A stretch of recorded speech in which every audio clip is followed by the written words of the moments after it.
Hi, everyone. Let's give everyone just a second to get into the session here, and we'll go ahead and get started.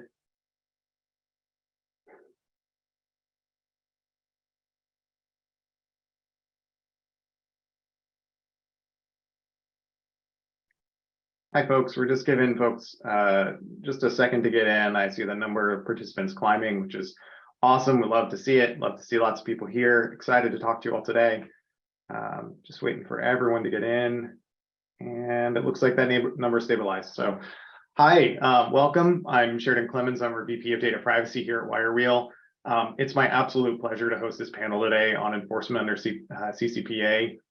There's been so much discussion in this space with the Sephora settlement. And of course, as the CPRA went live earlier this month, we've got a tremendous panel here to discuss. And I've got Elisa Hutnick, partner at Kelly Dry, and WireWheel's own CEO, Justin Antoni-Pillay, to talk about it.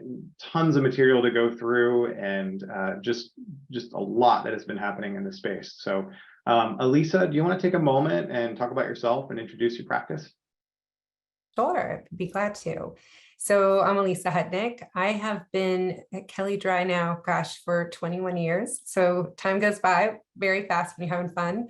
I got into privacy, dating myself, but this was .com boom and technology was really hot and the internet law was really hot. And practice we handled did a lot of Federal Trade Commission investigations, which was where a lot of the early privacy law really got started, with data security and then privacy following that. And so that morphed into state attorney general investigations. And I would say my passion really is the proactive, the compliance side of things. It's where do we learn from where the regulators are really focused to how can clients come up with really practical ways to address these new and always changing obligations. Perfect. Thanks, Elisa. Justin, do you want to introduce yourself? Yep, I'm Justin Antoni-Pillay. I'm the CEO of WireWheel. Elisa, it's great to see you, and Sheridan, obviously, it's great to see you again. Although we don't even get to catch up in person these days, all over the place. And Sheridan, if you don't mind, I thought I'd throw one question to Elisa to start, just to start this conversation, which is, so much of the enforcement activity that's been going on, certainly under state law, Elisa, is really hard for people who aren't in it every day to follow, what exactly are the enforcement items. Because, and we just had, we've had sessions with regulators around the country, including Colorado and California. And obviously, goes without saying, we would never ask about specific client matters or anything you're handling in that way. But it's hard for many folks who aren't following it day to day at either the FTC or at on the California side to get a sense of what has been going on from an enforcement matter. So if I could just have you talk about the California side of it, from our understanding from the California Attorney General, there's been quite a bit of enforcement activity going on, but maybe Sephora has received the most attention, but there's others. And I know you must be in the middle of some of these. So without covering specific client matters, what kind of enforcement activity has been going on in California, as you've seen?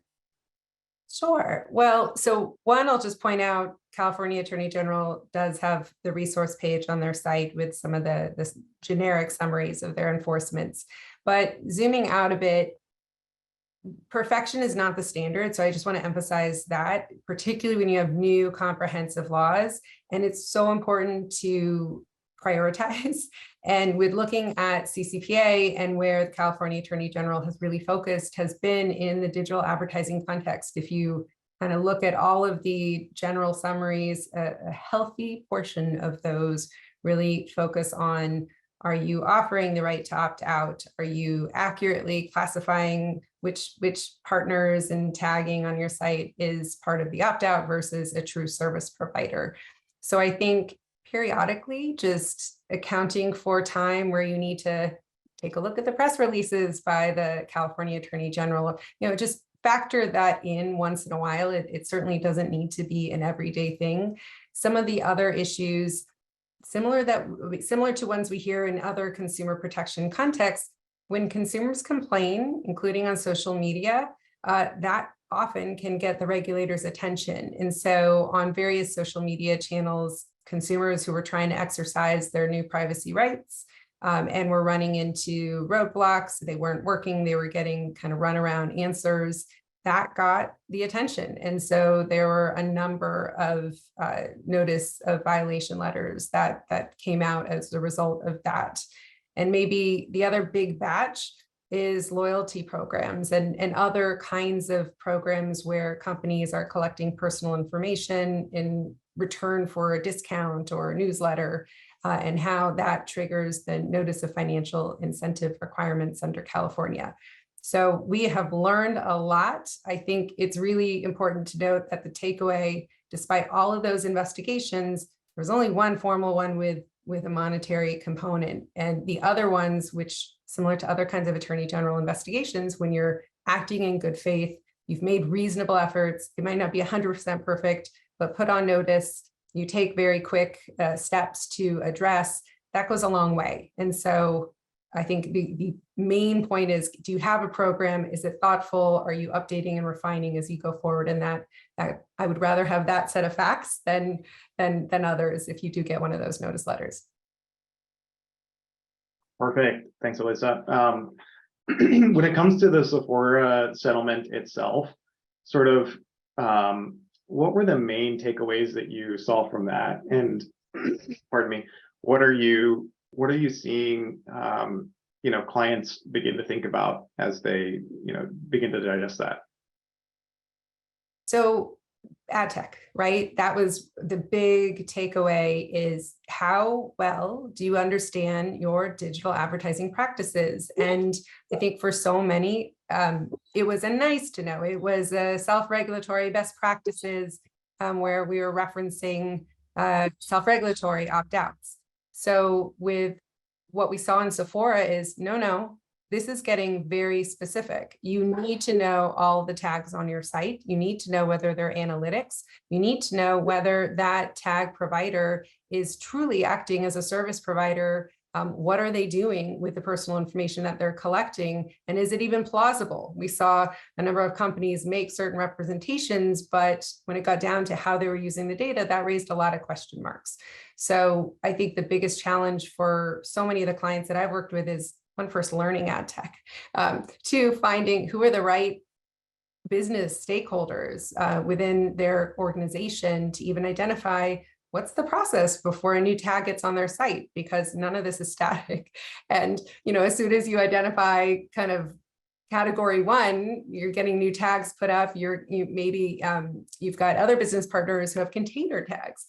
So I think from Sephora was such a big stake in the ground to pay attention to this issue. And it's not a nice to have, it's actually a very black letter, how do I comply with CCPA major requirements? And so, it was a force function, I think, for a lot of companies to do that kind of legwork.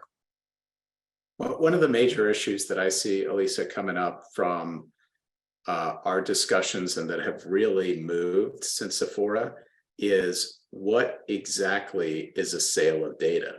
Like, what is a sale of data under California law? So if I were to turn that to you and say, let's say historically one used the word sale of data in the way normal human beings that walk the earth might use it. You might say, I exchange data to you in exchange for money.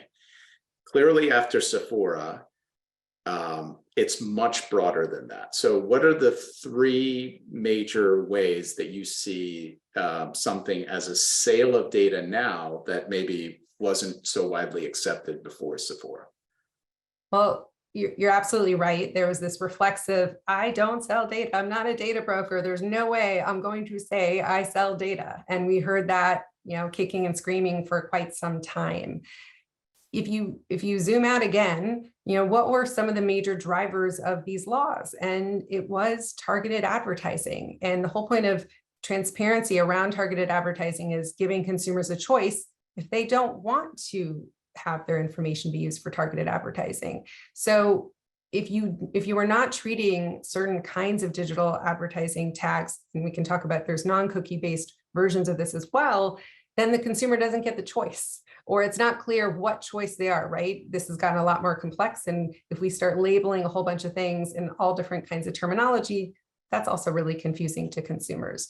So the legwork that we've seen happen since then is really, what are your cookie-based potential sales and what are your offline or non-cookie-based sales? And in the cookie-based sales, look, there are some tags one might use on their site that truly are a service provider function, where you're using a third party and they are making express statements. They have a posted service provider CCPA series of statements for their data processing addendum that they'll have online, often is the case. And then there's others who are less than transparent, or say, that when they collect personal information, it's going to be subject to their own privacy policy. So when you've engaged another party who's collecting personal information on your site, but yet gets to use that personal information for their own commercial benefit, from a regulated perspective, that largely is going to look like a sale unless it falls into some other exempt category. And those exempt categories are really, really narrow.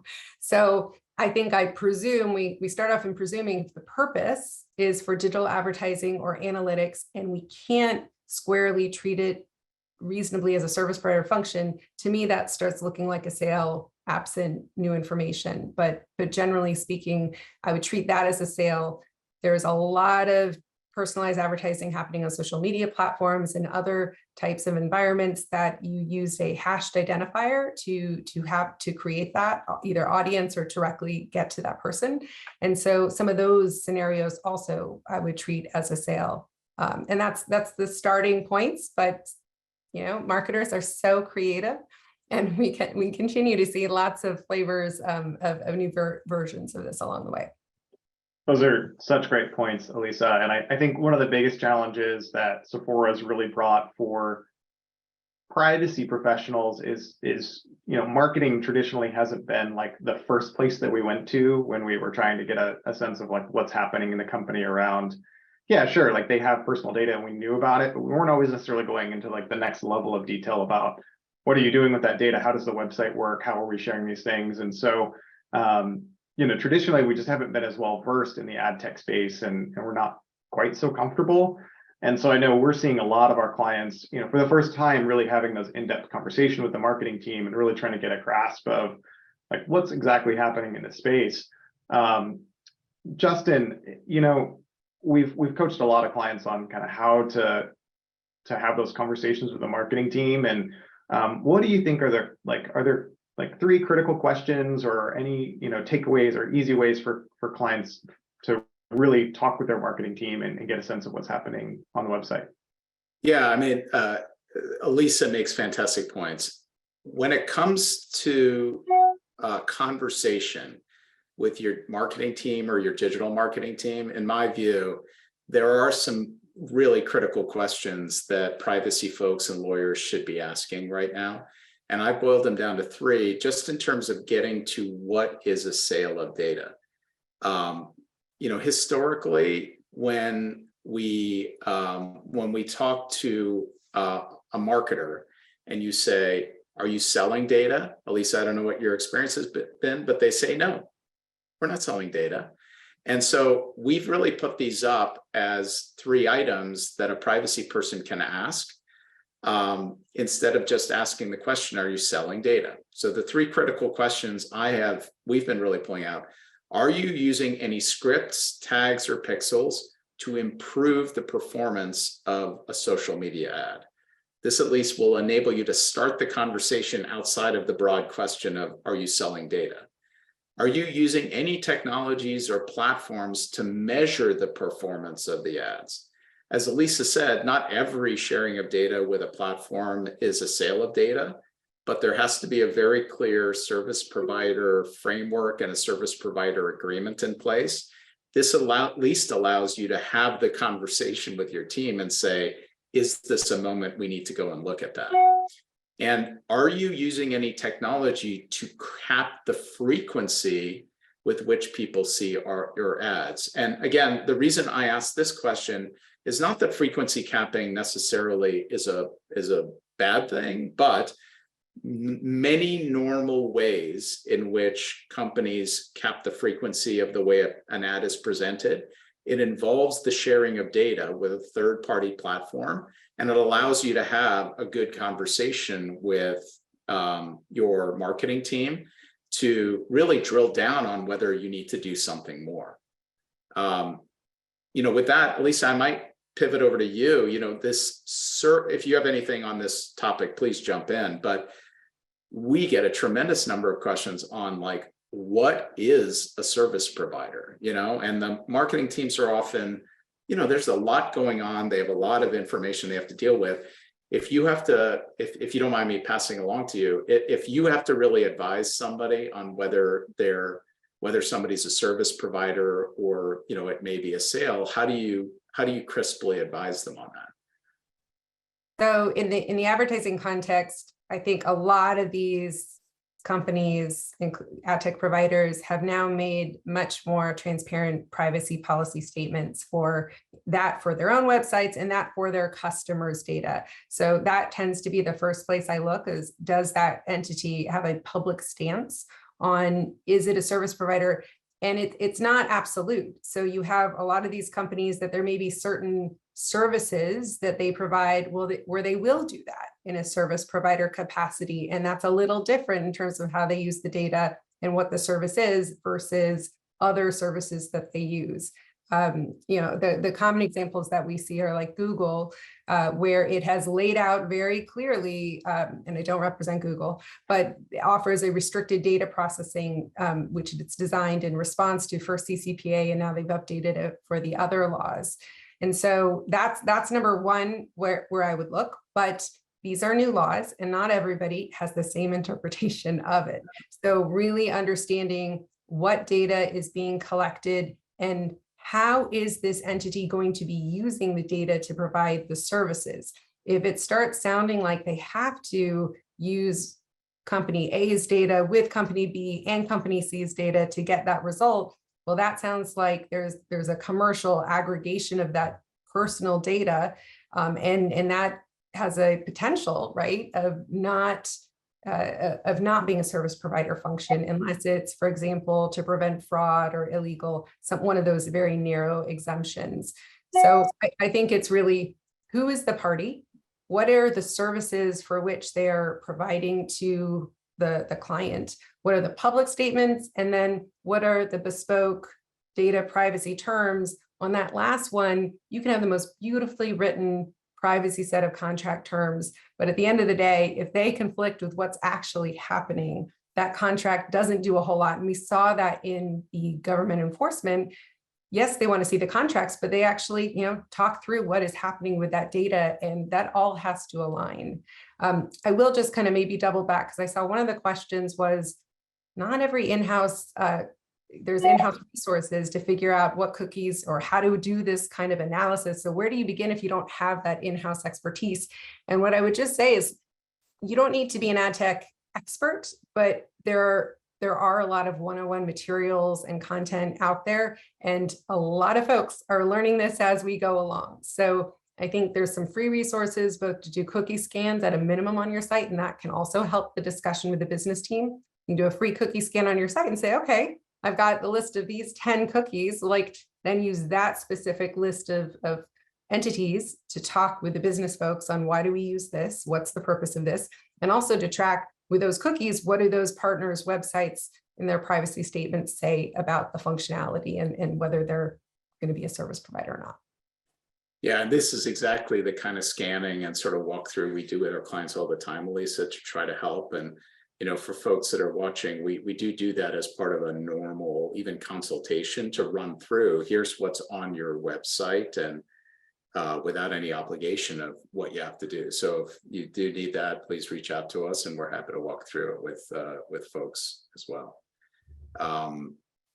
The service provider analysis, Elisa, is it's tough because of just the way business, in my view, and because of the way business has been done for so long, and because aggregation of data by so many service providers is actually part of their business model and has been for a very long time. I had a question the other day that came up on whether reCAPTCHA, use of reCAPTCHA, is somehow a sharing of data that constitutes a sale or not a sale, because reCAPTCHA is or is not a service provider. And I'm not going to put you on the spot to answer that question, but it's one that when you start digging into it, you actually have to do some work to try to figure out the answer. Is reCAPTCHA, a technology that constitutes a sale of data? So I think the guidance you've been giving is really important for folks to think about in terms of what is a service provider to you and what actually is something where you're receiving a benefit, or whether the company that you're sharing the data with is somehow aggregating it and using it for purposes beyond the specific service. Yeah, and the other point I would just add is co-branding, right? So reCAPTCHA usually is presented with Google and Google's privacy policy link. And so there's that transparency to the consumer too. And there's other examples in the marketing space where you might see some really clear co-branding, the other privacy policies. So I think it is important to take each scenario and say, can we start bucketizing some of these because they look different, or the purpose are distinct among these different ones. And at the end of the day, it's not a long list. It tends to be like maybe 2 or 3 categories that you can largely group them into. I would maybe just as a practical point also add, you think of a company as their potential list of service providers is really long. We've had some clients come to us saying, where do I even begin? I've got thousands of these. I don't have the resources to go through thousands. And my answer to that is always, you have to ruthlessly prioritize, and you start with marketing because that is what is the most interesting to the regulators, and focus there first before you get to the copy printer and then the janitor service type services. You got to focus the resources in the right places.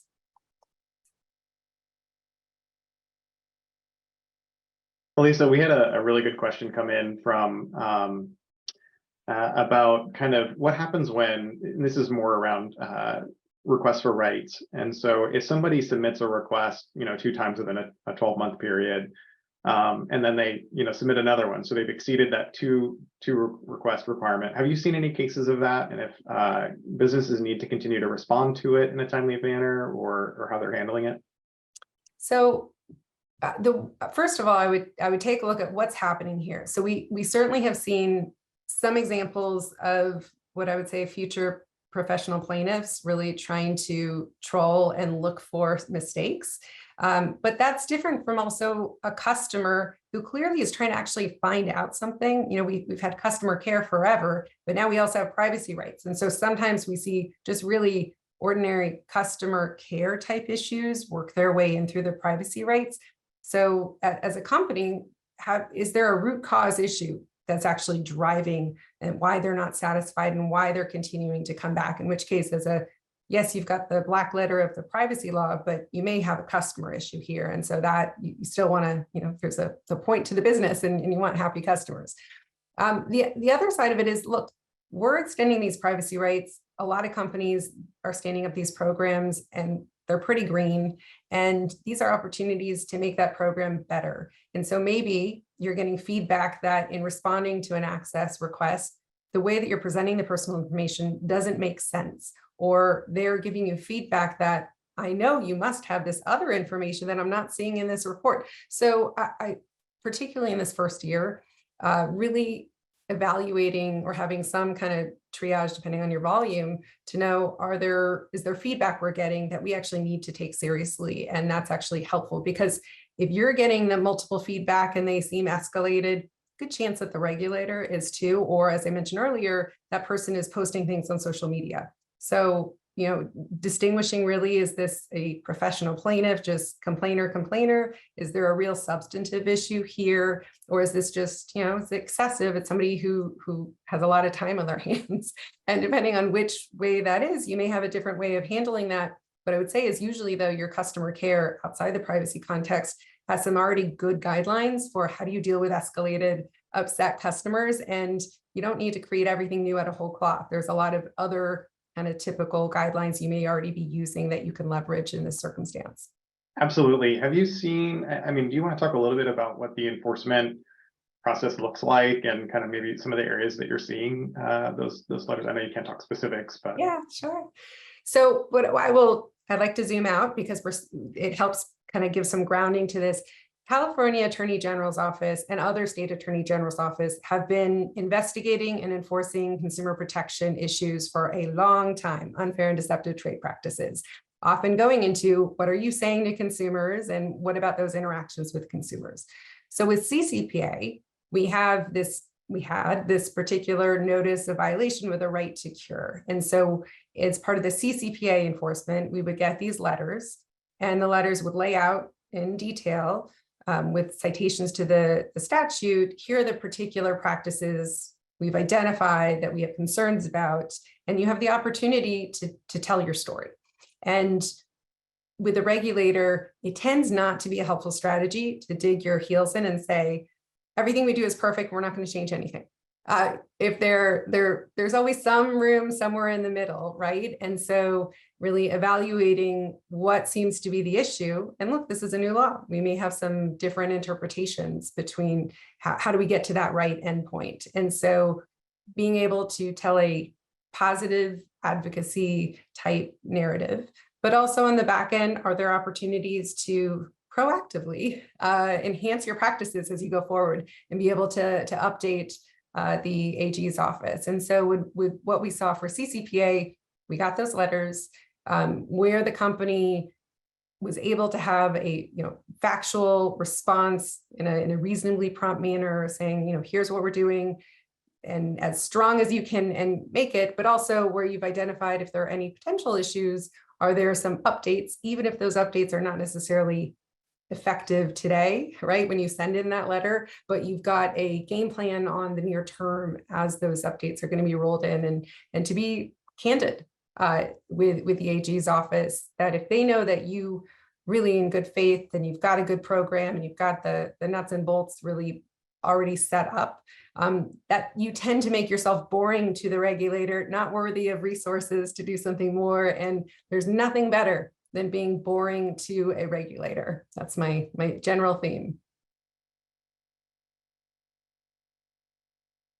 Lisa, that's great advice. I'm gonna jump in on a few of the questions, and maybe Elisa, you and I can tackle these. There's a bunch of them on Google Analytics or other analytics tools. So I'll turn it over to you first, Elisa, and then I'll jump in. But is the use of Google Analytics, does it qualify as a sale of data, or is it a service provider agreement, or what do you have to do to make it into a service provider agreement? So Google Analytics is one of their functions where they do offer, you have to enable it, their restricted data processing. And they've laid out on their site that if you enable restricted data processing, they will act as a service provider. So I think where you have the other company give you an express option and describe it in such a way that if you don't enable restricted data processing and you are processing California resident data is in the mix, I think from a regulator's perspective, they would probably view that as a sale. And different analytics companies offer different things. Some don't offer that type of option. And I think I've certainly seen scenarios where an analytics function can be a service provider. But again, when it starts, in order to provide the analytics service, if they have to take your data and they take personal data of company B and company C and company D to give you insights, and they retain that data to use for their overall services, that's how you get those insights, scalable insights, that does look often like a sale. Yeah, I agree with you. I agree that looking at your settings is really important. I think almost every relationship where you share personal data, it's worth taking at least a basic fresh look to make sure you've set it so that it's restricted, that it under the agreement, it can't be used for any other purpose or aggregated and shared for a different purpose. And even then, this is the hard one for me, Elisa. You're sharing data with a third-party platform for the purpose of like understanding or measuring your own ads. There's language that overlaps with exactly what's in Sephora, so that's where you get to the point where even if it is a restricted data sharing that Google Analytics has provided, like a question that comes up is like, well, okay, let's assume you do the restricted sharing and you're sharing it with Google Analytics for the purposes of measuring your ads. Do you have to provide an opt-out on that if a person, wants to opt out of the sharing of data for those purposes? Yeah, I mean, look, this is, we have enforcement with Sephora under CCPA, and I think most folks' attention is now on CPRA and the new state laws. And so not to pivot a little bit, but how do you take, it's less about what's in the rear view mirror and what do your opt-out functions look like? And do you call it a sale or a share going forward? So I think this is all going to be fairly fluid. I think it really is helpful to be with the herd on a decent amount of this. And back to thinking about why would an opt-out, why should we offer an opt-out? Is this data really being used in such a way that the consumer deserves a choice? What I will also say is, anecdotally, we haven't heard of really high opt-out rates. So even for those entities that are providing a restricted data processing or something similar, I guess question one is whether by enabling that, do you actually lose more valuable data than just offering the opt-out for it? Because I know, while companies are very nervous about offering opt-outs, and is that going to just gut all the really useful data that they have for these purposes, it's not what we're seeing on the back end. And so I think it's okay to experiment a bit as we go forward, right? Try something one way, monitor the opt-out rates, make sure your language is accurate, and reevaluate a quarter later or so. Well, I mean, to build on that, Elisa, I thought, I've done this a few times, but, when we get into these rates of why people aren't opting out or otherwise, I always think it's helpful to at least show, some version of this. So I'm going to show just briefly, if you don't mind. Let me just pull this out of the discussion. There's a question of like, why aren't people using global privacy control, for example, to opt out more? So here, here's our product where you have the global privacy control being detected. Okay. Now, in order to be able to go to set your global privacy control at this point in Firefox, you have to go to the top and type about config. And Elisa, let's be honest, very, very, very few human beings you and I know are ever going to type that into Firefox, right? And then Sheridan and I were laughing about this. The next screen you get is a proceed with caution screen where it's telling you to accept the risks. Like very few people out there are going to do that, okay? Now, there's no settings. In order to do this, you have to type global privacy control. Now you can turn it off and on. This is not an ideal user experience. You refresh the screen, now no GPC being detected. So, it's like one of these situations where, this user experience is so difficult for the consumers to really work with that it's not shocking that it's hard to get consumers to adopt more automated technologies. And it's not supported natively at all on at least on the 3 major browsers. So, you either have to get a plugin to use it or otherwise. So I think it will be a while, but, one of the things we do is just show folks this is the way global privacy control works. Yeah, and I see a lot of demand from my clients. Walk me through how it works, right? We talked about ad tech training, but just really walking through, they know they now need to do global privacy control. How do they do it? And thinking about it also from the consumer side, for consumers who really want to do it, I agree with you. I think often, first of all, what are the most common browsers consumers are using? And if they really want something like this, they're seeking out answers. And so sometimes it's just the privacy extensions that they're doing. And I think running up against, not all companies were responding to it. So we're at this crawl phase. We're not at the walk phase yet. Hopefully in the future we'll be, running, but right now it's both consumer awareness of their privacy rights and how they can really get the most out of them, and also businesses in setting up that infrastructure so that they can be responsive. And everything's a little awkward right now as both groups are moving forward. It's totally, I think everyone's a little lost as they're trying to figure out exactly how to implement GPC and how to best respond to it. It's, as we've seen everyone kind of scramble in the last like 3 months to figure it out. And so I think this is a very poignant discussion, and it's great. Speaking of which, privacy professionals are always running around a million miles a minute. We have very little time. We're trying to figure out exactly, what do I need to know right now to solve the most critical things in front of me. So 45 seconds or less, Justin, what are the 2 to the 3 things that companies should really be taking to figure out, when they want to comply with Sephora? That's a great question. All right, 45 seconds or less. I'll start now. All right, to comply with Sephora, you should know that when you're sharing data from your website or your mobile app with a third-party platform for the purposes of improving an ad, measuring performance, frequency capping, there's a chance there's a sale of data. So 3 critical things. 1, be prepared to wrap your scripts, tags, and pixels and make sure they don't fire automatically without some ability to opt out of that. 2, enable your consumers or visitors to have a nice, easy consumer experience where they can opt out of the sale of data, either tied as an anonymous user, like probabilistic IDs, or as a logged in person. So you need a way to manually opt out. And 3, you need to be able to take those same opt-outs using a global privacy control or a touchless option where they don't have to interact with your site. Sheridan, how'd I do? That's great. I think you were just under 45. So I'm going to put you in the hot seat again and say, what are the 2 to 3 things that companies should focus on to know whether sharing of data is a sale? That can't go to Elisa. Elisa, do you want me to take this one first, or do you want to give it a crack? 2 to 3 things on whether something is a sale. That's the question. So yep.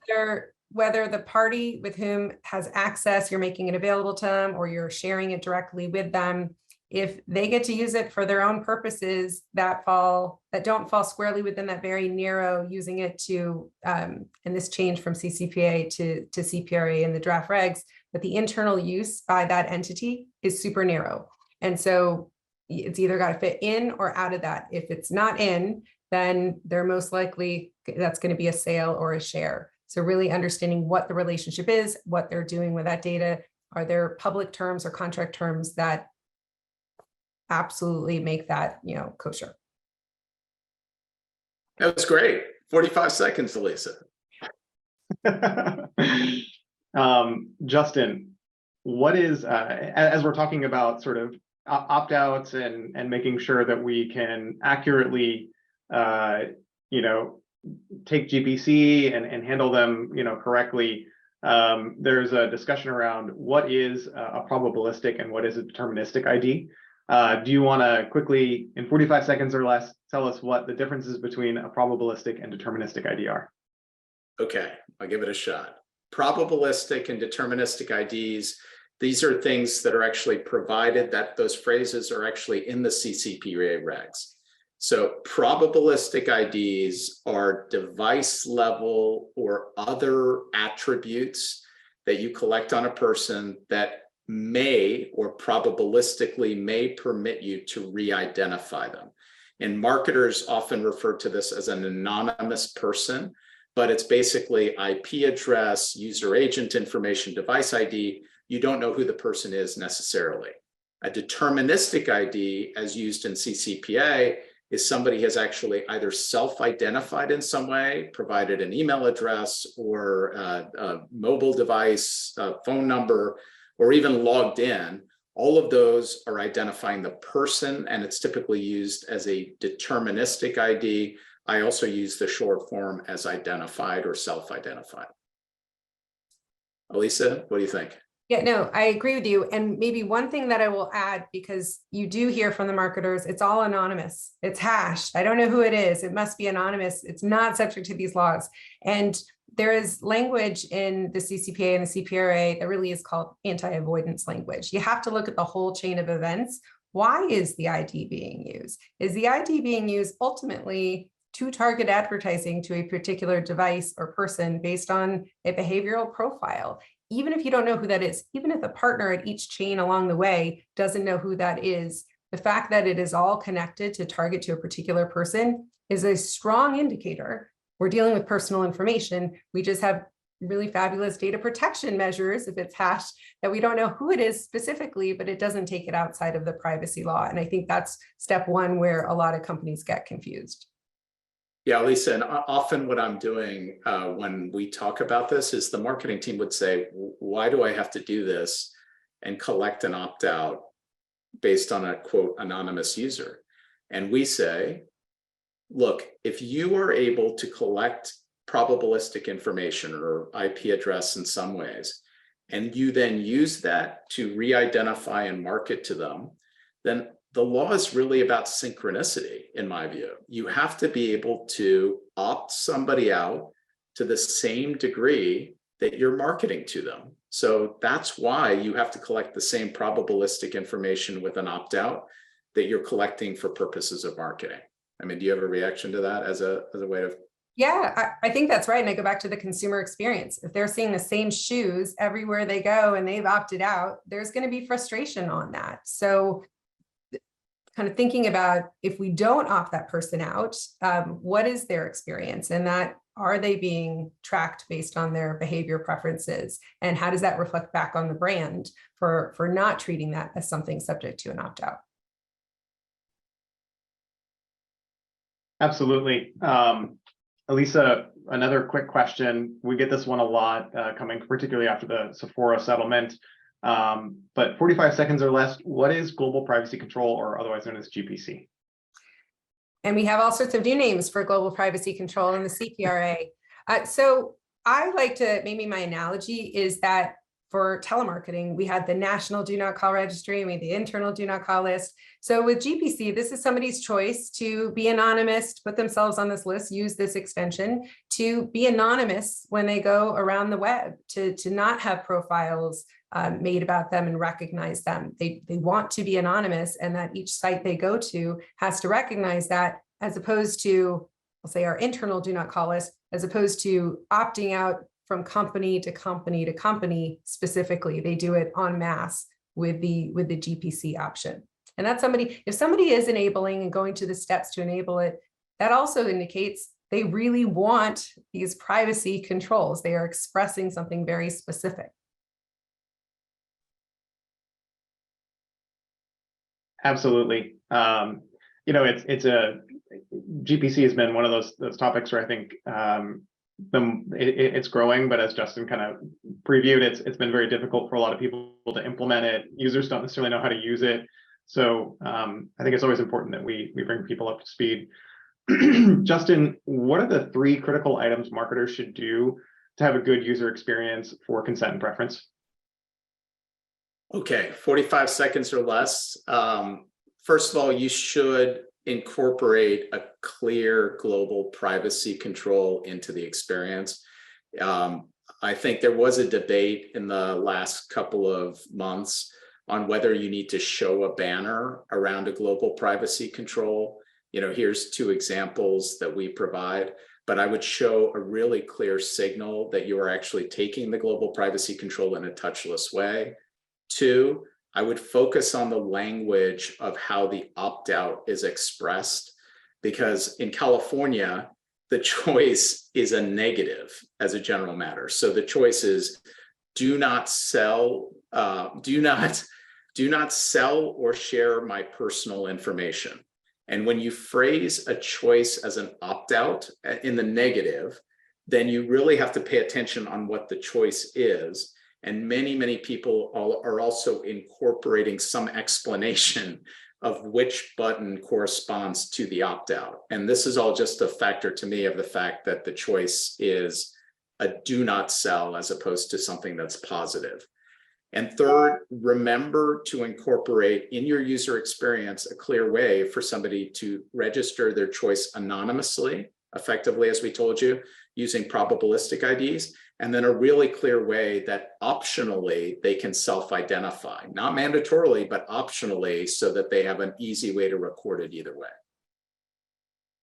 Elisa, you agree with all of those? I agree. And I think it's really important because if you're only offering essentially a cookie opt-out, you're not giving a full opt-out of sale.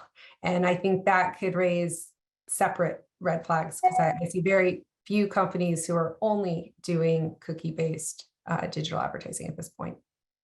Yeah, this was one of the main reasons we built a second generation product that was beyond cookie-based. Elisa, was not only that you had to be able to re-identify if the person wants to, and you have to incorporate sign-in tools, but there's also huge set of needs on moving from the cookie in the client to all of the marketing systems that marketing teams actually use. And that's part of the main requirements that really differ, in my view, from the old cookie tools that were out there in this area.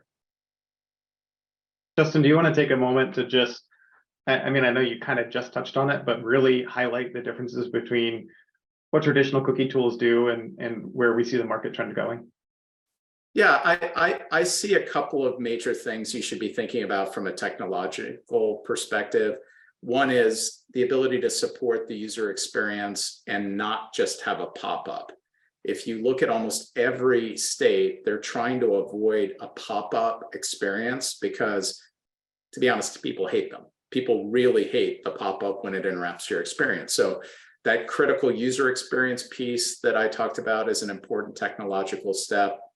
The ability to take it probabilistically or deterministically to be able to associate the choice with either a logged in person and or self-identified or via device ID is important. Technologically, I would really look at multi-brand challenges and multi-channel. In 2011, when the cookie reg came out in Europe, I mean, most or a lot of advertising that was personalized was really web-based, but now it's in multiple channels and people do email, web, mobile device, connected TVs, connected cars, and you're often in multiple different places on each of these sites. So have something where you can understand that it's coming in via multiple channels and multiple brands and be able to see it across all of those channels. Because I don't know about you, Elisa, but one of the problems we really see is people take opt-outs or choices in individual tools, and then they have no idea what the human being's choice was. They can only see it in one cookie tool or one email tool, but they can't actually prove what the person or device wanted to do. So I'd say the multiple brand, multiple channel problem is important. And then please look at both the client side problem and what your marketing team uses as their main marketing platforms. Marketo, Salesforce, Adobe, HubSpot, Eloqua. These are server side activations that are often operating independently from what happened in the web.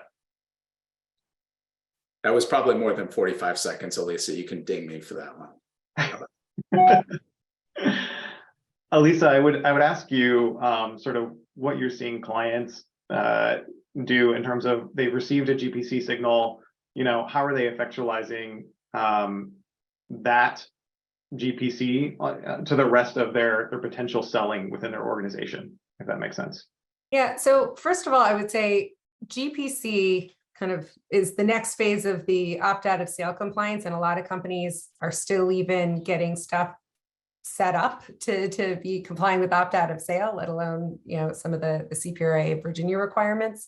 GPC, I think, it's a challenge for a lot of companies, and so I'm starting to see more and more of it. But I would still say at this point it's probably in the minority. As companies are kind of they get Sephora, they understand that, but they also have everything else that they need to address compliance. And so where does that fit in on the roadmap to full scale compliance? So, I mean, I'm just going to be candid. That's a, you got to do this, but you got to do a lot of other things too. And so just thinking about where and how, and making sure that you've got a good plan to get it ultimately implemented. Perfect. Well, I think that takes us to the kind of end of our session. This was super awesome. I walked away learning a lot, and I hope folks on the call did. I know we had a lot of attendance here. Elisa, any last words before we close out? Maybe just take a deep breath. It's stressful. There's a lot of things to do. No client feels like they have enough resources to get this all done. And so, it's one step at a time, and prioritizing and having a roadmap. Even if the things are not going to be done today, where do you see that you're going to be focusing attention, and then continue to refine as you go forward. There are new laws. Good faith goes a long way. Perfect. Thank you. I think that's fantastic advice for everybody. Just take a breath, calm down. It'll be okay in the end. Justin, what are your last words?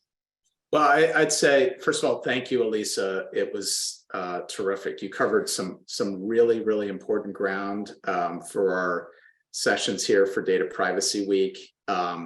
We didn't get to every question. So for those who didn't get their questions answered, we're going to try to publish something that just answers them, and we'll pass them along to you, Elisa. I really appreciate you and the team from Kelly Dry are just been fantastic, and have one of the best in the industry, especially when it comes to ad tech, martech. So we really, really appreciate you coming to our Spokes Data Privacy Week session here. Well, thanks for having me. It's a lot of fun. Thanks, Justin. Thanks, Elisa. And thanks, everybody, for joining today.